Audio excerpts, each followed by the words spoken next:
President Obama is set to be the campaigner-in-chief and hit the campaign trail hard for Hillary Clinton in the general election. Can he help her win over the young who are restless and less than enthused with her? And then Donald Trump better get himself into a New York state of mind, because for the first time in a long time, New York State could actually matter in the primaries, and it could decide whether he gets enough delegates to sew this thing up before Cleveland.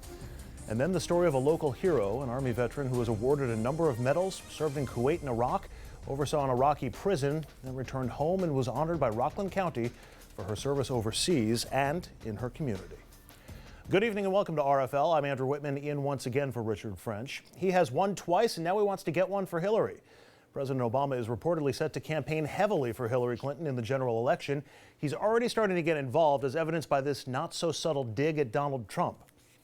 I know that I'm not the only one in this room who may be more than a little dismayed about what's happening on the campaign trail lately. We have heard vulgar and divisive rhetoric aimed at women and minorities, at Americans who don't look like us or pray like us or vote like we do. Maybe the president can help Hillary with young voters. A 74-year-old guy named Bernie is crushing her in the youth vote, and the young folks formed part of the coalition that helped catapult President Obama into the White House a couple of times. In the primary, she's also struggling to get white men to vote for her. That could be particularly troublesome if she faces Donald Trump, as that's a pretty strong point for him. Let's get to our panel for some discussion and analysis. Democratic New York State Senator David Carlucci is with us. He's sponsoring bills that would automatically register voters at the DMV and also pre-register 16 and 17-year-olds when they get driver's licenses or permits. Next to him, Dominic Carter, political journalist and author. Jerry McKinstry is here. Jerry was recently named managing director of the November Team. That's a Republican-leaning political consulting group run by friends of the show, Bill O'Reilly and Jessica Proud. Among them, Republican State Assemblyman Kieran Lawler, who represents portions of Dutchess County. Welcome back to the program, all. Let's start with President Obama's role in the election for Hillary Clinton. Obama's at 51% approval rating, according to Gallup. That's the highest he's been in a while.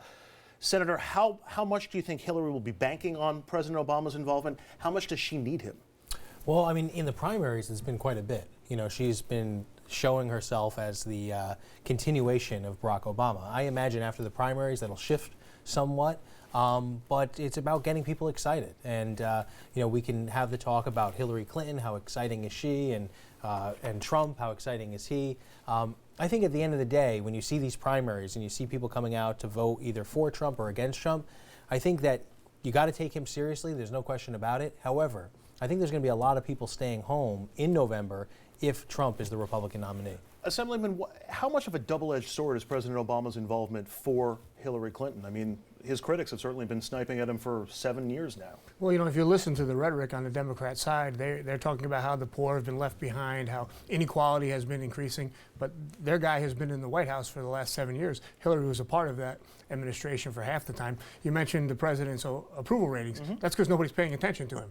All the focus every night is on the presidential election, and people have kind of forgotten to tune in to the current president. And what I don't think that President Obama can save Secretary Clinton. There used to be a saying about how the parties pick their presidential nominees. Democrats fall in love and Republicans fall in line. In other words, the Democrats get excited about a candidate and pick somebody out of nowhere, like Barack Obama, and Republicans pick the next one in line. But now the Democrats have done that with Hillary, it's very difficult to get people excited about the person who is the next in line. But Dominic, President Obama might not help move voters who are in the middle, but he can pretty well rally the Democratic base, can't he?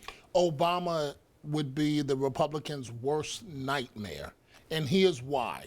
Any Democrat coming after Obama, they need that record black turnout that Obama produced in 08 and 12, and you mentioned the young people. Who's better to motivate those two different groups than this current president? Now, yes, he may motivate the Republican base a little bit to turn out, but something has to offset Trump's enthusiasm in terms of all the new voters that are coming in. So when Obama goes across America on the stump, let's be honest, that's when he is at his best, when he's on the stump. And when he says this amounts to another term for my policies and practices, his base is going to eat that up. You know, the two groups of voters that we were talking about with Hillary having an issue, young voters and white men. White men, I'm not sure a Democratic nominee has carried white men since the 70s or the 60s. So let's put that group aside. But Jerry, how big of a problem is the lack of enthusiasm and the results against Hillary among younger voters, and how much do you think they're worried at headquarters in Brooklyn? Oh, they're clearly worried. I mean, it's a big problem. I mean, that's the rise of Bernie Sanders. I mean, he is a real candidate who has been very competitive, and we can, I think right now they're talking about Hillary, sort of being the shoo-in right now, but it's still a little bit competitive, and it's the young people that are following him. So I think this is an effort to slowly get some of those young voters back to Hillary. And at some point, Senator, Bernie Sanders, assuming that he loses, which it looks like he's not going to be the nominee for the Democratic Party, will endorse Hillary Clinton, and you would think come out on the trail for her. Bernie's going to play a big role in trying to stir up young voters for Hillary again. I would imagine so. I think Bernie Sanders is going to stay with it to the end. I think what's exciting young people is this change, something different, right? Obviously we've all known Hillary Clinton for a long time, so there's a lot of good things that she's done. There's a lot of things that people don't like as well. So I think Bernie Sanders would definitely try to help Hillary Clinton. I agree with Dominic. I think if President Obama gets out there, he can excite a lot of people, and that's what's important. We need everyone to come out and vote, and that's something I wanted to talk to you about in New York. We lag behind in the nation in terms of voter participation. So give me the back of the envelope description of what your bill would do in terms of increasing youth vote or automatic vote. If you look at the issue, right, in New York State, we lag behind almost every other state when it comes to the percentage of people that are eligible that actually go out to vote. If you dig a little deeper, what you notice is that not just voter participation rates, but voter registration rates, we lag far behind. That young demographic we just talked about, 18 to 24-year-olds, less than 50% of eligible 18 to 24-year-olds are even eligible or even registered to vote. Now, why is this important? Look, April 19th is coming up, the presidential primary. In order to be eligible to vote in that election, you have to register by next week. A lot of people are not going to register, especially the young people. When it comes time that they know they can participate in an election, it's too late. But the more young people who vote, the more that helps your party. How much of this is a partisan push among Democrats to try to get a new generation of voters into the party? I mean, look, getting more people involved in the process, I think, is a healthy thing. I'm the first one to say, look, I'm a Democrat, but I don't believe that Democrats have a monopoly on good ideas. I work with Republicans that have got good ideas that we can move our country, our state forward. Getting more people involved in the process, I think, is a good thing. All we have to do is look to other states. We don't have to reinvent the wheel. We can do it right here in New York by having people, once they enroll for their driver's license, have them enrolled, ready to vote. And then if they decide to vote, that's their choice. Assemblyman, what's your take? Is this a civic responsibility issue, or is this a partisan, this helps Democrats? I think a younger voter is more likely to vote for Democrats.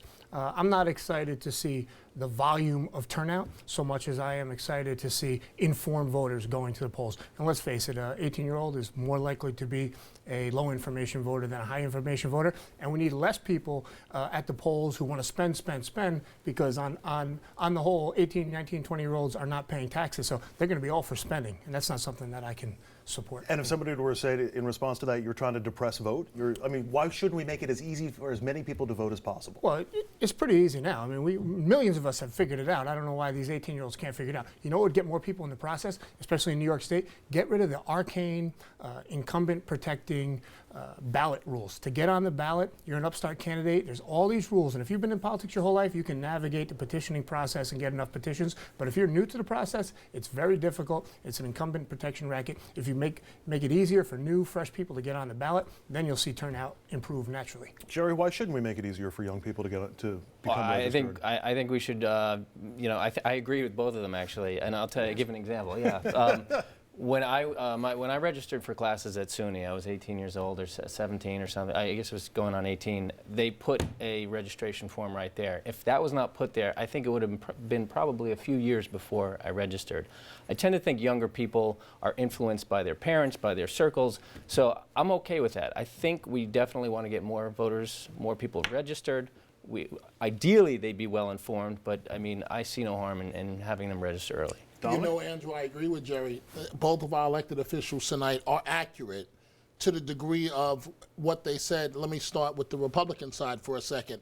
Every time on a Saturday, when you're at a supermarket and the folks walk up and say, could you please sign this petition? Most people don't understand what it's about. I'm sure some do. But the Assemblyman is correct. It's a racket. And this is what we alluded to the other night, where it protects incumbents. It's almost impossible to beat them. You need millions to do so. And all the arcane rules is ridiculous. But to the senator's point of view, and I want people to understand what he said. Okay, the Donald Trump train is coming to New York. All the excitement, New York is in play. Yeah. Okay, but like the senator just said, if you're not registered by next week, all that excitement does not apply to you. So think about that for a second. If you're, the deadline is next week, you said, Right, next Senator? Friday. Next Friday. So if you're not registered, when all the tabloids turn their attention to Trump even more than what they have, you're not part of the game. It's a wonderful segue you've led me to, Dominic, because on the other side of the break, Trump is out in front and by far, but can he win in his own backyard? We'll explain why the primaries here could be of primary importance to the Donald.